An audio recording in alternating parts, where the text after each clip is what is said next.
Hello and welcome to Fly With Your Shadow, the podcast all about music, mental health and illness, and the mess that the COVID pandemic has made of all of it. I'm Jeff Robson, and this show comes to you from my home in Winnipeg, Manitoba. I've had the great fortune of getting to speak with many established and successful artists that I know and have been fans of for a long time already on this show. But sometimes it can be fun to get to know someone new as well. That's the case with this week's episode, as we'll hear from someone that I was pretty unfamiliar with before our chat, but that I'm glad I got the opportunity to learn a lot more about. My name's Bryce Thomas. I'm a singer-songwriter from Oakville, Ontario, Canada. Bryce Thomas just released his fourth full-length album under his own name, but music has been his passion almost his entire life. That new album, called Across the Neuro Seas, was written and recorded almost entirely alone during the pandemic. The album shows a lot of growth and insight and talent. The album's name and interesting cover art, which shows two very different images of the artist, are in part a reference to the difficulties that he's had to overcome before getting this far. Bryce Thomas has struggled with anxiety and depression and self-doubt for a long time and was only fairly recently diagnosed with a bipolar disorder. The music and the lyrics are far from a downer, however, as the album is playful and lively and entertaining, much like this conversation. I once had a marvelous dream to build my own perpetual motion machine. It would dance.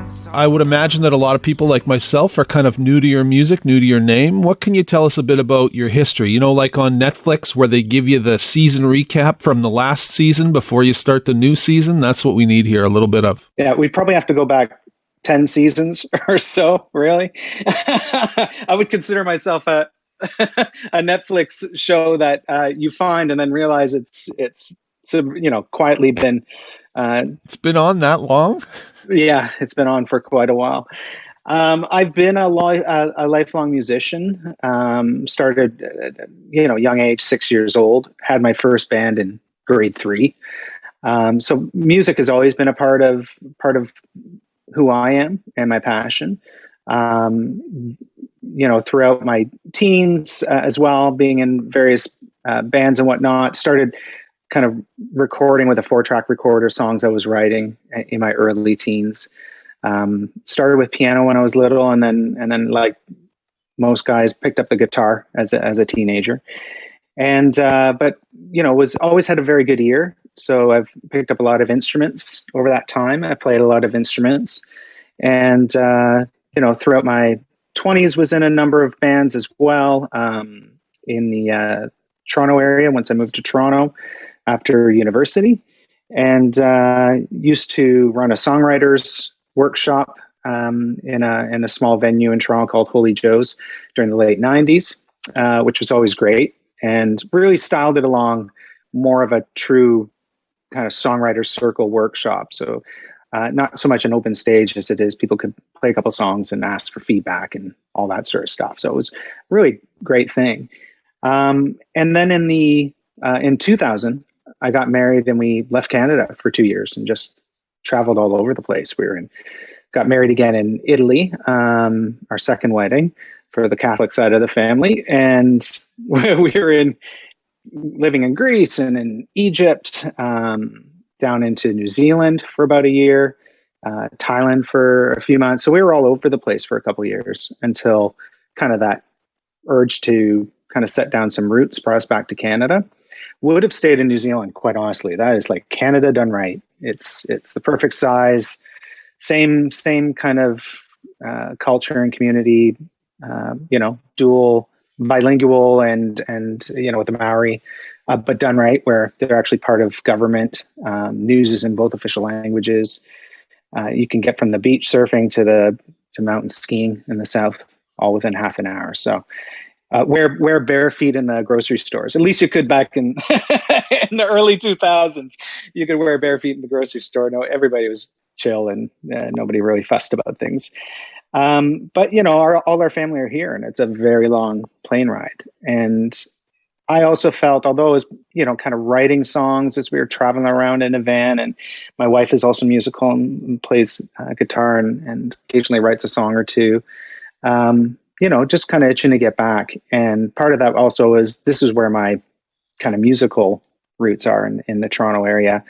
And, the people I play with and all that. Not expecting, though, when I came back that my drummer had moved to New York. My songwriting partner had moved to England. I only had my longtime friend, Chris Monster, who was played bass with me. And but that's when after we got back from traveling, when I sort of officially wrote recorded my first album called Once We're Explorers, which is based actually the title off a Maori movie called Once We're Warriors, which kind of captivated me. And I just love that turn of phrase, Once We're Warriors. And we had kind of put aside our backpacks and kind of were settling back into the suburbs. And anyway, so that sort of started my recording career in a sense, although I'd always written music and played music. And, I had my CD release party, and 2 months later, our first child was born. So all the instruments mostly got hung back up. We then had our second child, my son, 16 months later. It was like the Irish twins. And yeah, so it was a full on kind of family household. So about 5 years later, I wrote and recorded my second album, All at Home. And I called it Midnight in the Garden because it was all kind of recorded after babies were sleeping. And also just kind of in keeping with that, the sort of Midnight in the Garden of Good and Evil, right, and Savannah story, also kind of captivated me that way. And it was, I had also, as part of that recording, I'd written a song called Midnight in the Garden, which was a lovely piano waltz, which I'm always, I'm mostly a kind of a folk rock, folk roots singer-songwriter. But just, when you're playing piano, the kind of the rhythm and the dance of a waltz is really quite wonderful. So Midnight in the Garden was about that. It was about, kind of the midnight in the garden of your creativity. Because at the time I felt very, very insular. I wasn't really getting out at all, playing music, and, not able to really kind of keep in action with that. But at the same time, it was kind of where I needed to be, kind of an incubation cocoon kind of moment. And then 5 years after that, it seems to be my cycle, recorded my third album, as well at home and playing, all the instruments. And that was called Immovable Feast, which was a play off of Hemingway's novel. And, and Movable Feast, because it was, at the time, it was, again, sort of the idea of being run aground in the suburbs. Really I do enjoy that process of writing music. And I tend to, once it is very much like, 4 years of songs, bits of songs on my iPhone audio recorder and things kicking around. And I tend to just kind of do that, have little bits of songs, and I leave them. And then about, 4 or 5 years go on, all of a sudden my creative energy shifts. I go into a bit of a manic phase, and I tend to then actually write and finish a whole bunch of songs, record them very quickly, most of them within a week or two. And then I sort of just run with it and get it put together. And at the time, print some CDs and the like. And, but at the end of that third album, Immovable Feast, I was really feeling like I was missing the camaraderie of creating music with other people. And also feeling like I wasn't doing my music really the justice it deserved. I really do love writing songs. I pay a lot of attention to the craft very much. I'm a writer as well, so very much to the lyrics. I certainly, approach songwriting in the sense of a storyteller. I try to keep things interesting with the chord structures and change ups and things like that. Always trying to create an evocative mood of some kind. And I pull a lot of inspiration from other artists and songwriters, particularly in the Canadian scene. I've always really gravitated towards our homegrown singer-songwriters like Oxley Workman and Sarah Slean, Joel Plaskett and the like. So that's really kind of helped me shape my songwriting. And so it's been a long, slow-burning fuse, right? In the sense of that Netflix idea. 5 years after my last album, here I am. I was, we just entered the first lockdown last spring in April. And it was just enough for that change up of suddenly being home, not being chauffeuring kids in 10 different directions. Everybody at that point too, my teenagers locked themselves in their room, right? So they're not in the house. And I don't know, again, I was kind of going through a very heightened, intense creative phase. Within 4 weeks had 12 new songs written and mostly recorded.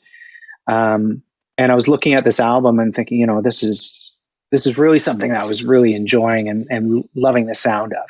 And it was less introspective in the sense I'd always typically written songs for myself, the songs I felt I needed to write, but knowing full well they're not exactly, sculpted for commercial purposes or radio and all that sort of stuff. Certainly I always thought, oh my God, this is a wonderful song. I love it.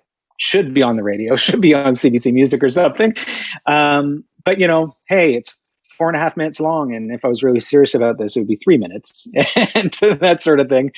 But anyways, during the start of the pandemic had quickly put these songs together and thought to myself, this time I'm going to do it some more justice. And for me, that was actually working with a producer that can help me kind of refine it better from that outside in perspective, somebody that can bring that expertise on orchestration and soundcraft. And so I started looking around for producers of albums that I was enjoying. And one of those was Dan Mangan's Nice, Very Nice album that had wonderful organic rootsy sounds to it. And thought this is really nice. And noticed that his producer, John Critchley at Green Door Studios, was right in Toronto. So I thought, well, this is perfect. And so I just reached out to him, called him up, putting caution to the wind, and thought, well, here I am. I'm not established at all. He normally works with established acts, but who knows? And he got back to me. He'd listened to my songs, which, at the time I called demos. And he said to me, yeah, I'd love to work with you on this. And we had thought COVID would calm down by the summer. So I said to him, I'll give you a shout back in late summer and let's put something together. And COVID kept rolling. And, I am very much the type of creative person that doesn't like to sit on stuff very long. So I had these 12 songs, and although I really wanted to work with John to make them better and bring in some actual musicians as opposed to me playing everything, then they started to sit around for 4 months, and I was like, I've got to just kind of get it off my head and out of my lap. And I wasn't sure if it was going to be another year where these songs were going to be sitting around. So the process then became, I started looking for a mixing engineer, because I thought, well, this time around, at the very least, I'm going to have somebody proper mix it, because I'd always done that myself as well. And just through the magic of Google, found this guy named Josh Bowman, who's a mixing engineer in Toronto, and listened to some of the artists he's worked with in Canada and really liked the spatial qualities to what he did.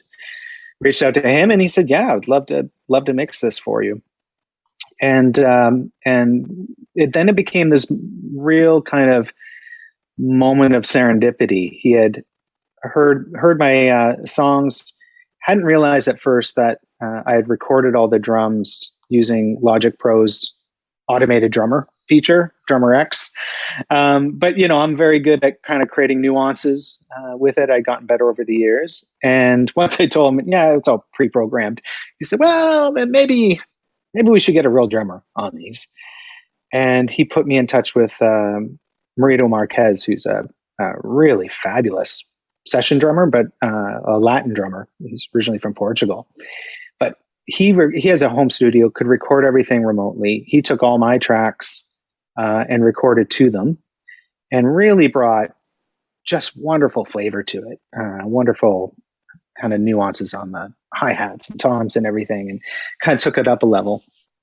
And I mentioned to Josh, the mixing engineer, that my friend Joa Carvalho was going to master it, because he's mastered all my albums, and he's mastered everybody's albums. Yeah, exactly, right. So I've been very fortunate to have known him over the years, because he's been very, very kind and generous to take on my albums, and he was excited to take it from Josh. And completely serendipitously, Josh had his studio right next to Joa, and I had no idea they even knew each other.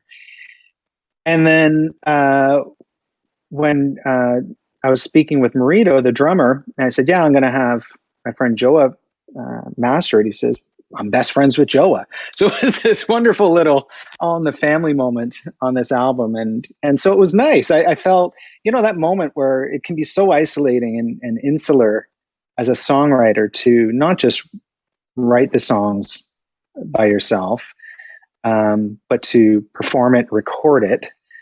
And then, typically that was my process for a number of reasons. And, they brought together, they worked together in a sense, and brought some really nice flavors.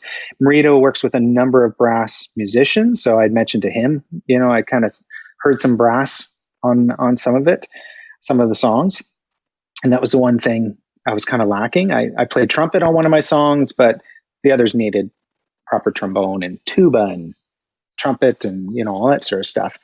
And so he brought in his guys and recorded them for me remotely as well. And so it was really nice. I was really, grateful for their assistance and all that. And so I felt like it was this album. I'm probably my most favorite and of my albums in terms of the outcome because of that. So although I didn't have a producer, it felt less like I just kind of did it in my basement. And I love each of my albums for various reasons, for what I was able to accomplish with them. But Across the Neuro Seas, this new album is, certainly closer to my heart. Pre-pandemic, just to get a sense, how active are you with live performance and stuff? Have you toured much, or are you playing out a lot? I play out a lot with another band that I'm in. We've been playing for 20 years, called Mobius Stripper, which is a full-on hair, wigs and makeup and platform shoes and all that sort of stuff. Yeah, and it's a really good party band, playing everything from David Bowie to Coldplay and the Killers kind of thing, whatever gets people up and moving. Very much not a bar band, which is sort of our kind of our bar that we set. If it sounds too much like a bar band, we won't do the song. We reinvent a lot of them in that regard.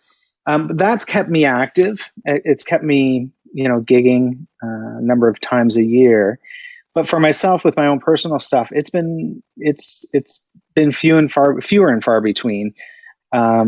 Mostly because, well, actually, I should say it's for a few different reasons. First off, there's the aspect of the family, and I wasn't really eager to start taking time and disappearing for weekends and trying to pull in gigs from across Canada.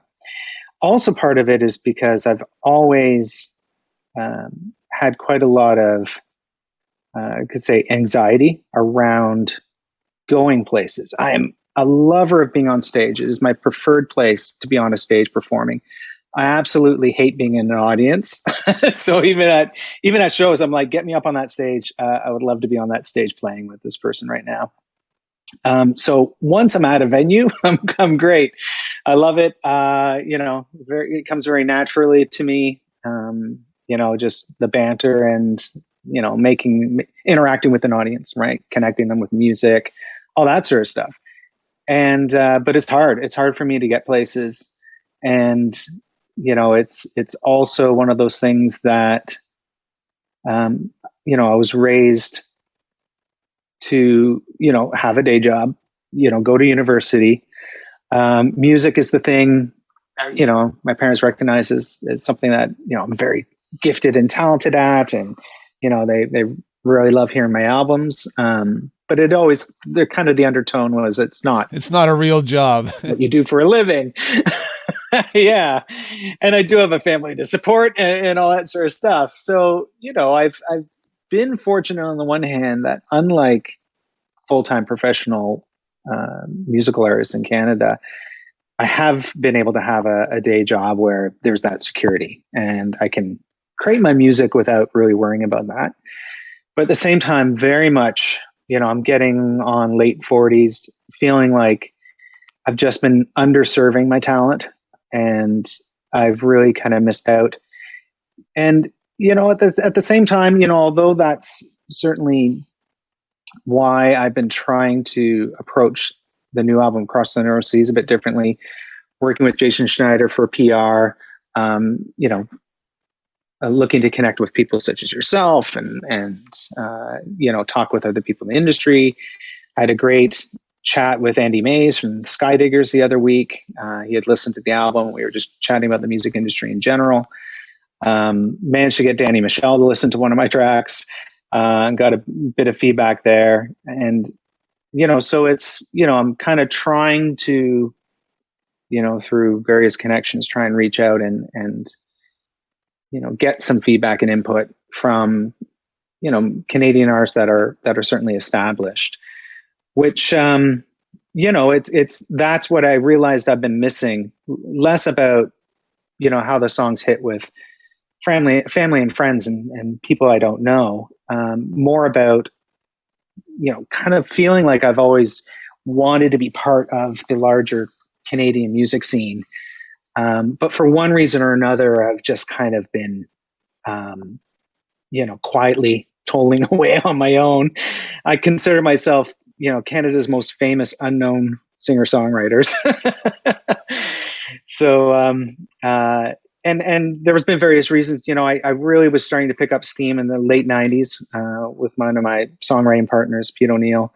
And then, as I mentioned, got married and left the country for 2 years. So there's, came back, did an album, ready to do a whole bunch of shows, had a band supporting me, and Baby Number One hit shortly after Baby Number Two came.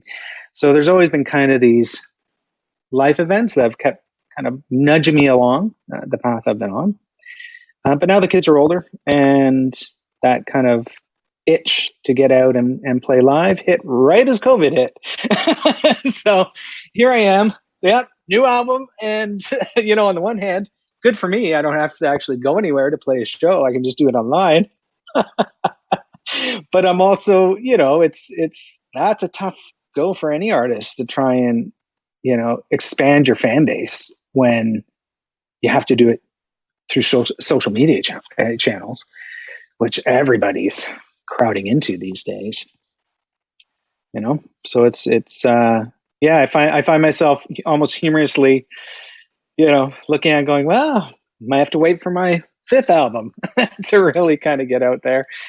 And it was one thing, that Andy Mays had mentioned to me that really resonated. He said, it's the industry's changed so much where now all of your recordings, the music you put out there is really just a calling card to get a live show. And unfortunately now all the festivals are shut down and the venues, right, are closed down. Yeah.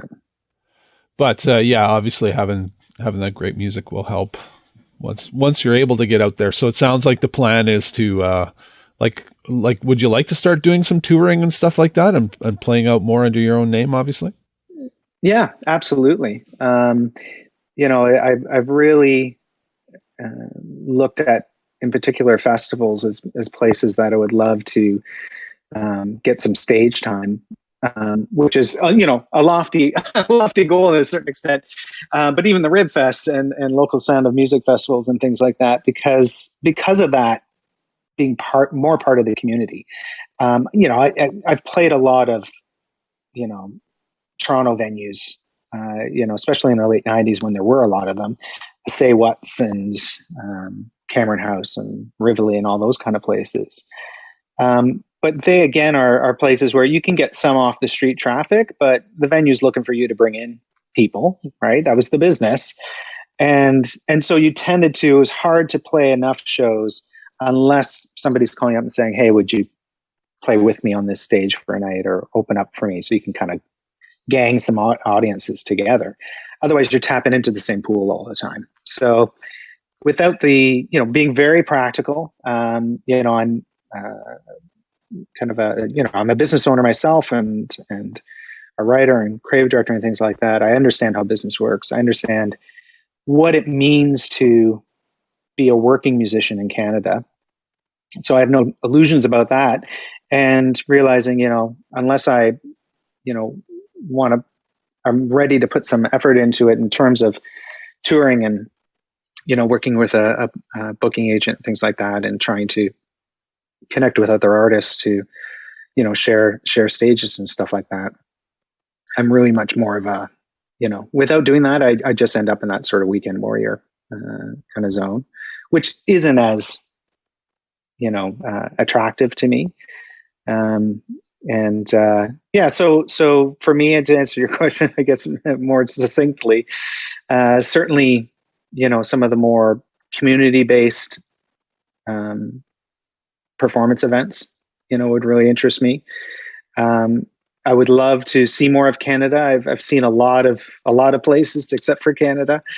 So there's a bit of that. And as I mentioned, a lot of my hesitation is around, just my personal kind of challenges with going places and being places. I mean, it's, just how some of us are. And as a singer-songwriter and just an artist in general, there's always that kind of hesitation of, can I do it?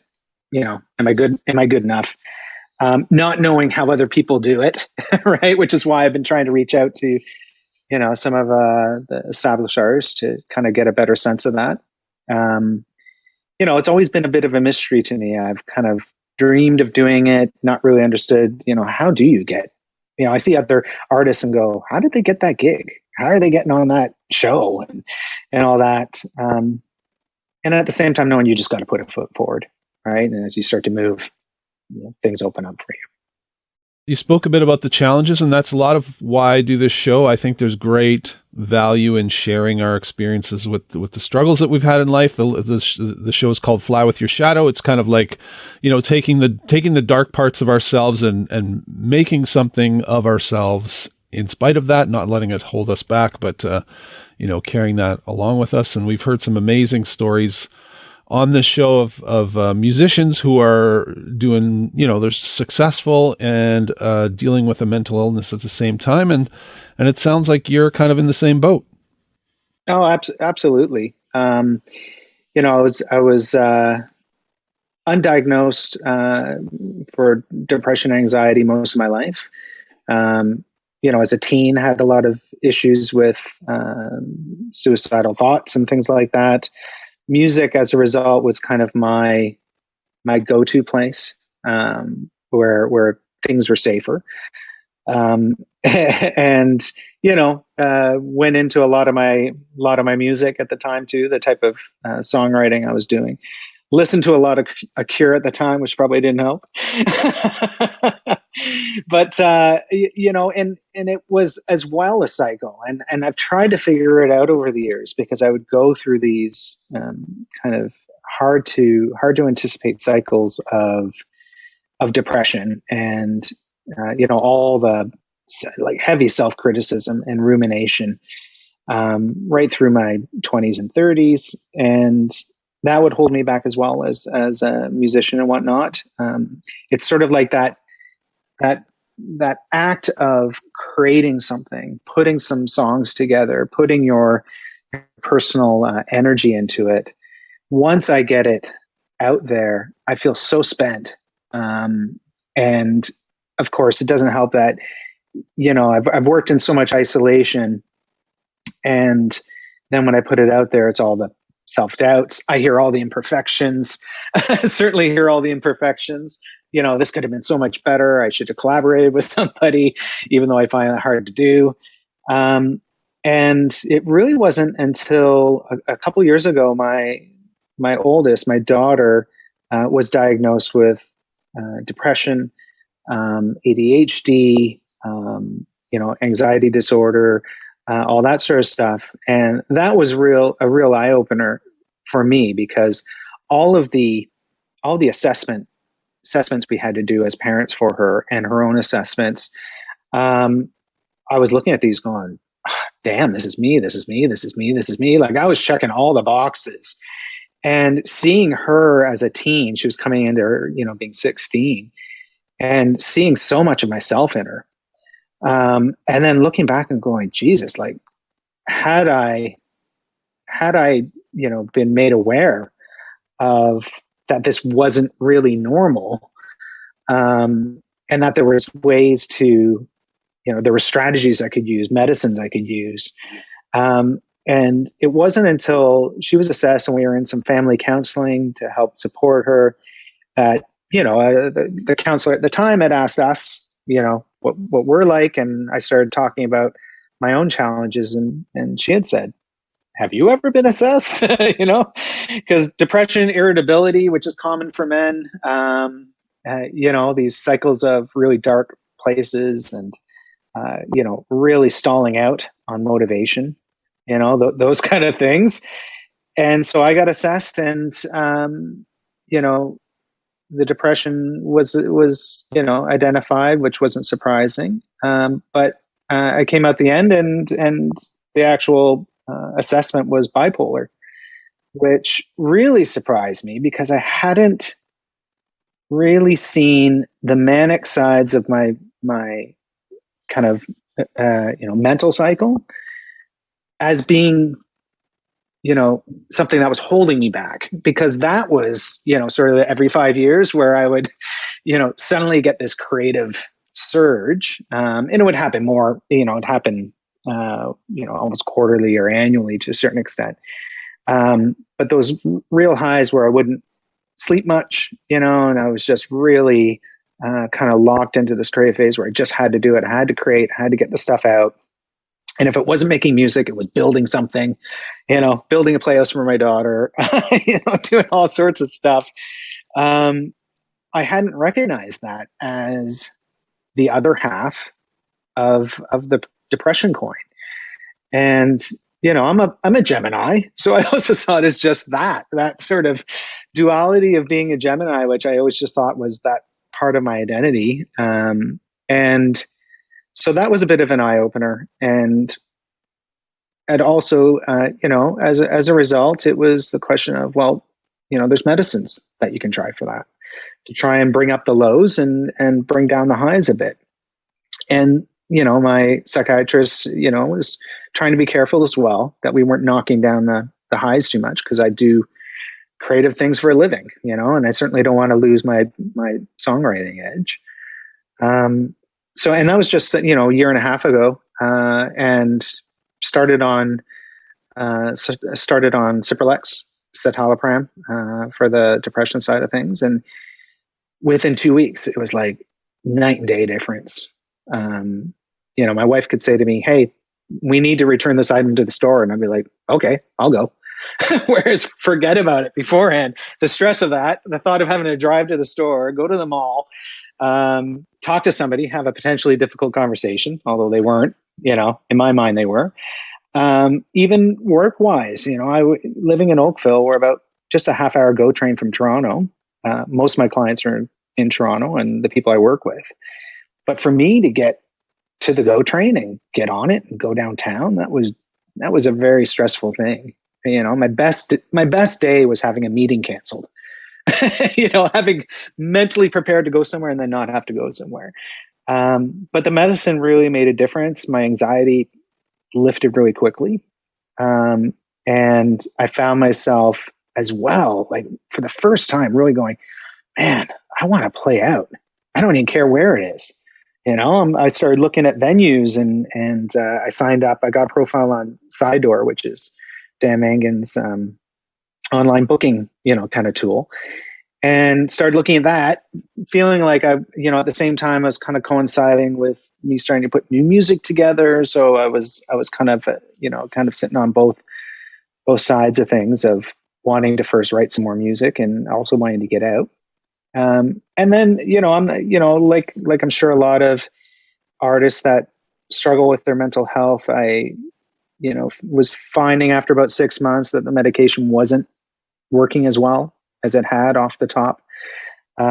So tried to add in, a medicine called Abilify to help bolster the Cipralex.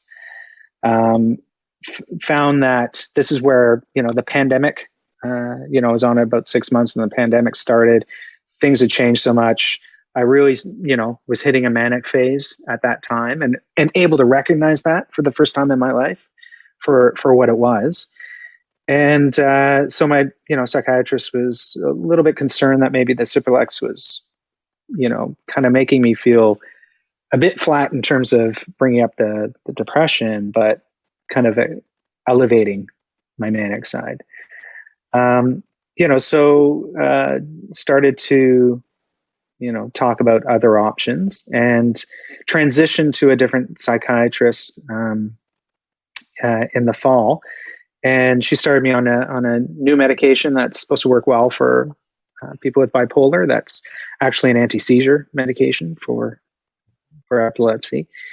And found myself, and this was right at the same time we were mixing my album now across the Neuro Seas. So there wasn't really much for me to do creatively, which was fine because at the time, switching those medications, the new medication had an extremely slow titration to it.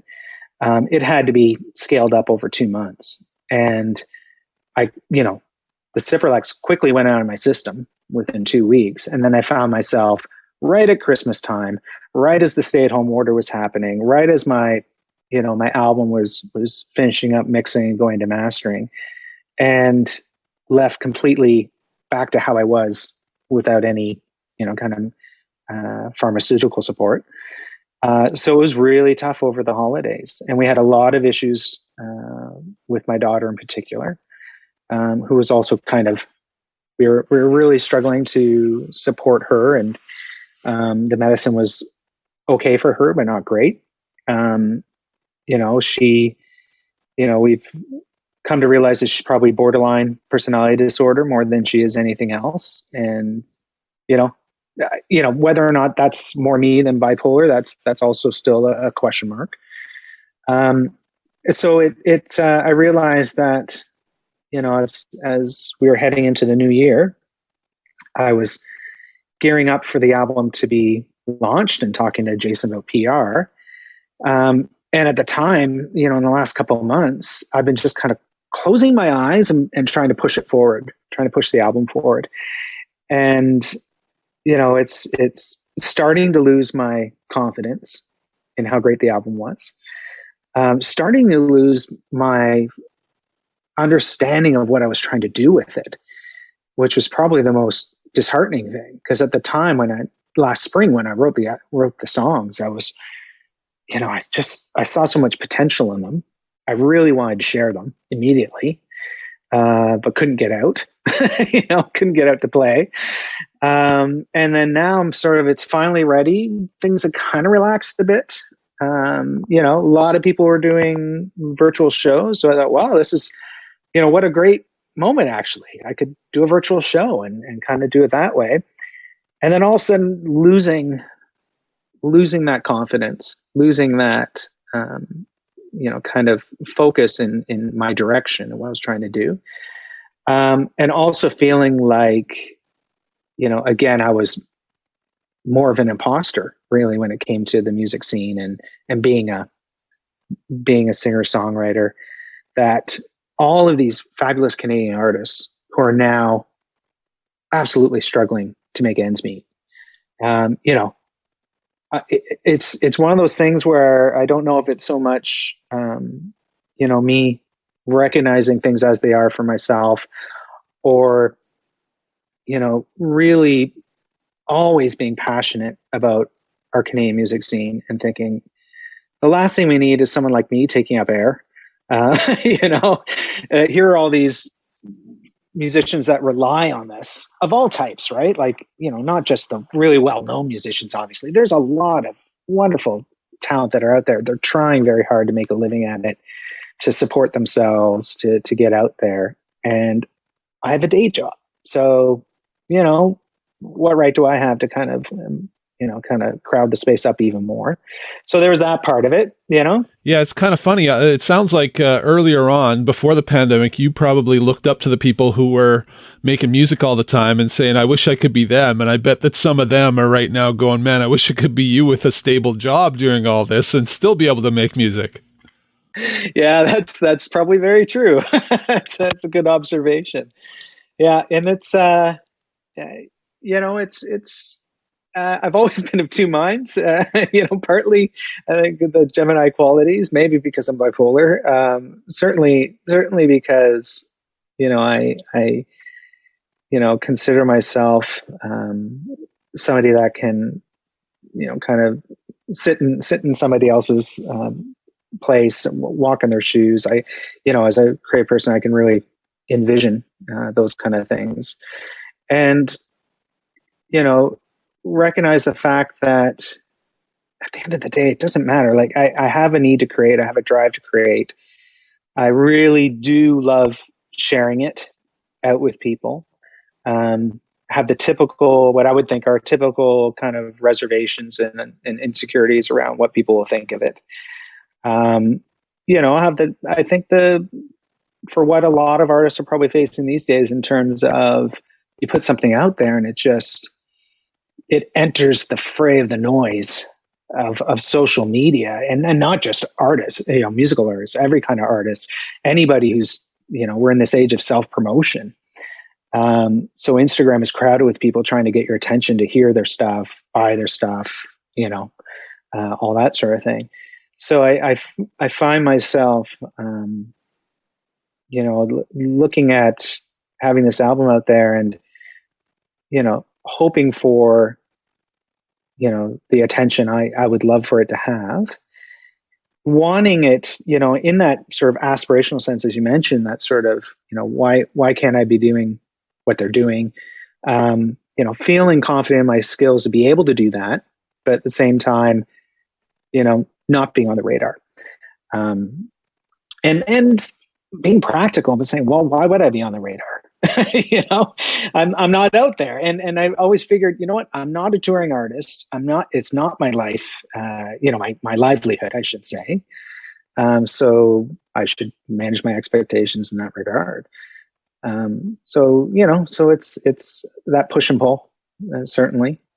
It's such a weird time in the music industry anyway. Like, everybody's in the same boat. The industry itself is, who knows what it even looks like anymore. So the playing field is probably more level than it's ever been before, as far as being able to get your name out there and stuff. And it seems like you're doing the right things. Yeah. And it's certainly, at my age, I have looked at it as, like, as I mentioned, like a slow burning fuse. But at the same time, I'm more confident and more happy with my songwriting now than I ever have been. So I look back and go, well, the stuff I was writing, and my polish as an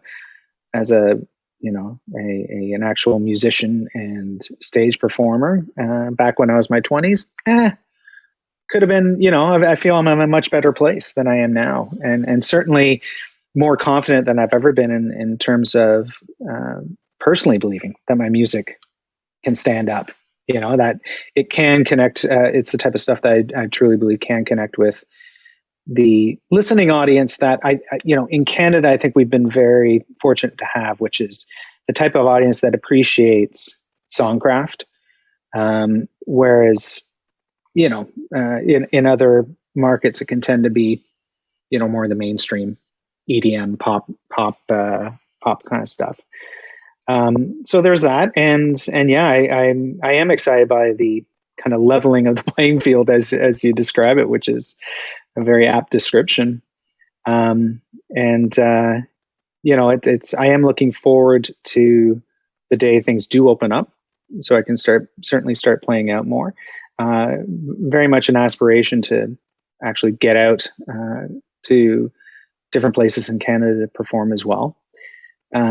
Recognizing that these days venues are disappearing almost as fast as, the COVID numbers are rising. So it will be it is very much, going to be a very different scene if and when things start to open back up.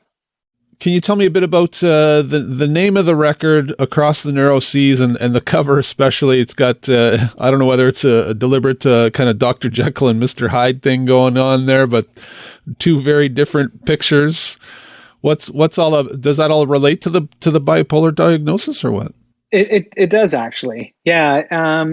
There's a few different things in that. Across the Neuro Seas, I'm a word person at heart, so the play on words of Neuro Seas and Neuro Seas is certainly in there. When I started kind of realizing the songs I was writing last April kind of were all coming from a similar place, and for me that place was looking back to the songwriters of the early 70s, mid 70s. Bernie Taupin and Elton John with Tiny Dancer, Bruce Springsteen with Born to Run, and Billy Joel and Cat Stevens. They were telling stories that were wonderful, and I've always, aspired to that as well. So when I started writing those songs and pulling it together, one of the thoughts Across the Neuro Seas, really that phrase kind of made me smile. Certainly from the I had just been diagnosed as bipolar at the time. Always consider myself of two minds and being a Gemini. But also because, some other touch points. Elton John had the Madman, Across the Sea. So there's a little bit of a nod to that. I always tend to have some sort of nod to another creative person, whether it's Hemingway with A Movable Feast, Midnight in the Garden, that sort of thing. So Across the Neuro Seas, I had a few different things for me. I've always done my own artwork for my albums. So all my photography is self portraits. So filming taking photos of myself for that cover and putting them on.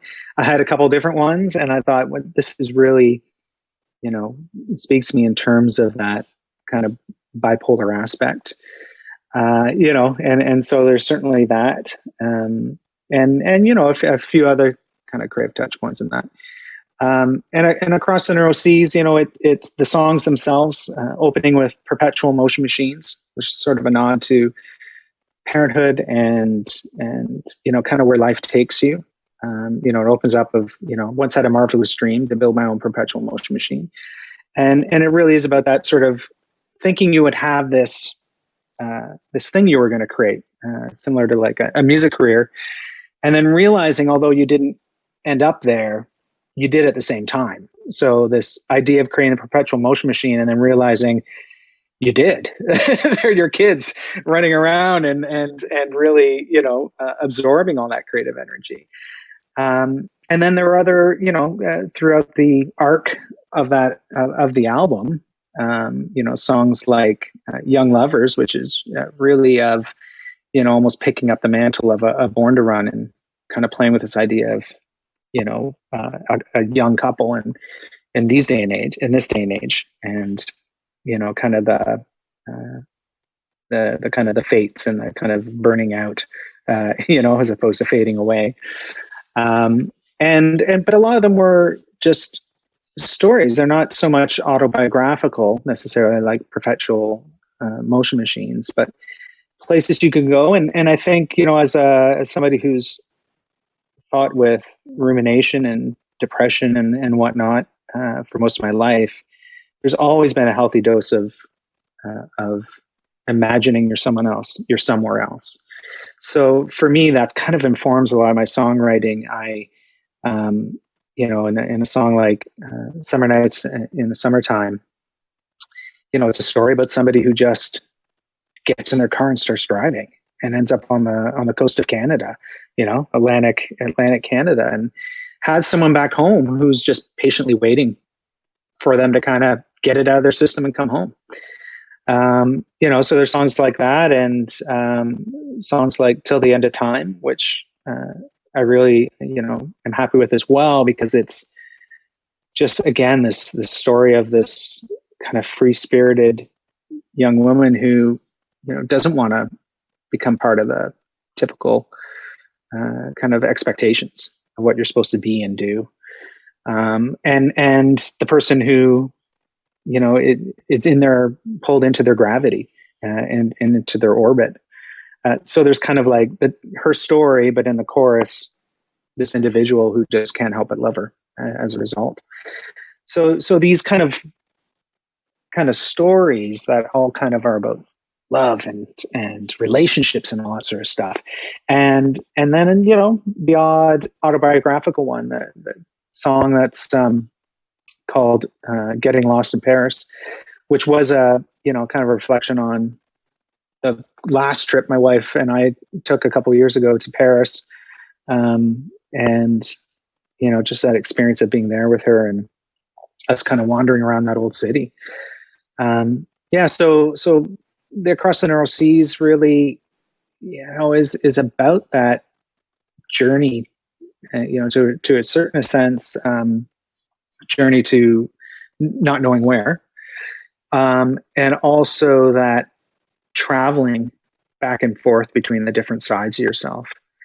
And, the songs themselves really unintentionally were all in some aspect had a duality. It's Perpetual Motion Machines. It's myself and my family, my wife. The Savannah Blue is another song where it's, kind of a story about somebody who's, fallen out of relationship with somebody, and, in a literal sense, traveling from Savannah to Florida. I've always loved Savannah. It's a gorgeous city. And I've always loved that idea of personifying a place. In my album, Midnight in the Garden, I had a song I wrote called Venezia, which is the Italian name for Venice, which, is a place that also I personified as a person as well.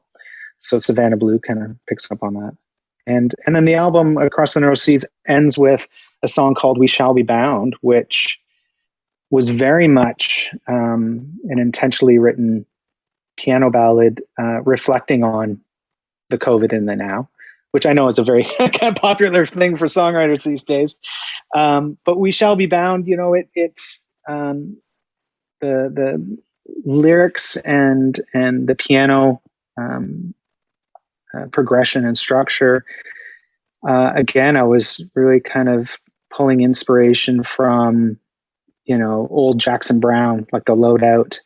A little bit of lyrical inspiration from songs like American Pie, where it's almost like a recounting of a moment of change, right, for society.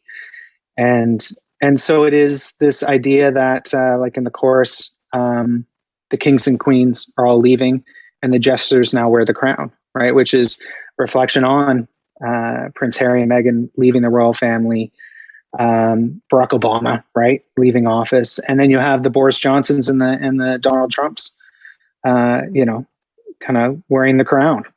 And despite all this, despite all these, the world, kind of, the pressures we've been putting on the earth and all that sort of stuff, the earth is still turning, and through all of it, in that sense, we're kind of all in it together, so we shall be bound, essentially, because, we're, it's something that's binding us together as much as it is, kind of creating those divisions, certainly. I love how you've taken a lot of serious topics and still made it a light, kind of fun listen. It sounds upbeat and enjoyable, and I think a lot of people get something out of it. And I really thank you for sharing so much of the story behind it. Yeah, my pleasure, certainly. And I'm glad you glad you hear also the lightheartedness of it. I do just as a final comment. I write music with the intention that I want to take people places, but also, kind of bring up the mood and the energy. I think, if I was playing this live, can I keep people's attention? Can I make them kind of feel like there's possibility? And I've had mixed comments in that regard. There's a lot of people that say, "Oh yeah, I love your album. It's so wonderful. It's so hopeful." And then my wife will say, "You write a lot of dark songs," because she hears in particular the lyrics, and there is that kind of duality of them where, on the one hand, to your point, they have kind of serious undertones and whatnot, but delivered in I think a more of a hopeful and certainly energetic way, so that hopefully everybody can take that kind of dual journey with me.